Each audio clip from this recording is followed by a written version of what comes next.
Every Friday afternoon, in front of the small mosque on the outskirts of Jartum, hundreds of men gather together to sing and dance for hours in order to spark a mystical contact with God.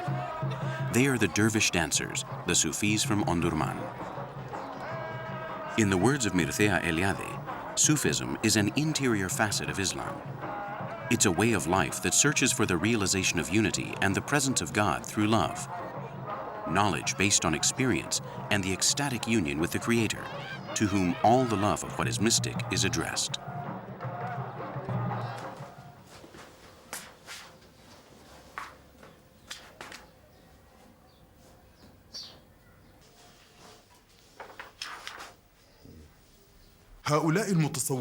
Who are the Sufis? What are they like?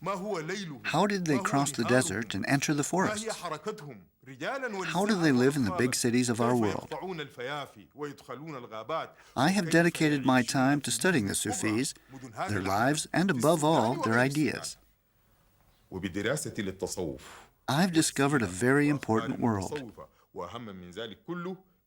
This is the world I wanted to depict.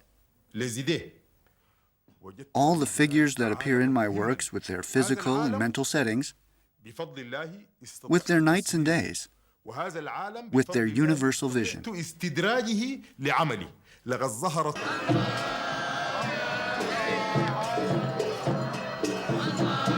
The term Sufi is most likely derived from the wool dresses, or suf, which were used by the ascetic Muslims who were named and addressed as poor or dervish.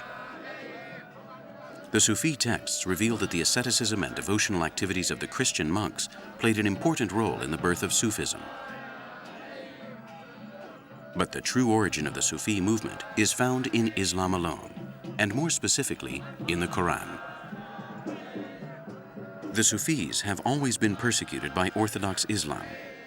Orthodox Muslims have always hurled insults against the pantheism of the Sufis, against their dissolute behavior and their carelessness with the prayers, fasting, and pilgrimage to the Mecca. Human beings are part of this universe, a living part as well as a responsible part. The universe is part of man, too. This vision is shared by several religions.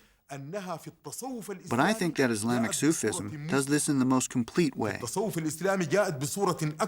For the Sufis, man was created with great wisdom and a love of God, and love for all other human beings, for the trees, the birds, and all the beauties and beings that surround him.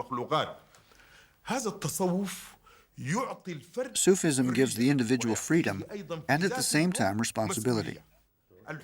When an individual is conscious of his liberty and his responsibility, he becomes a creator, just like God himself.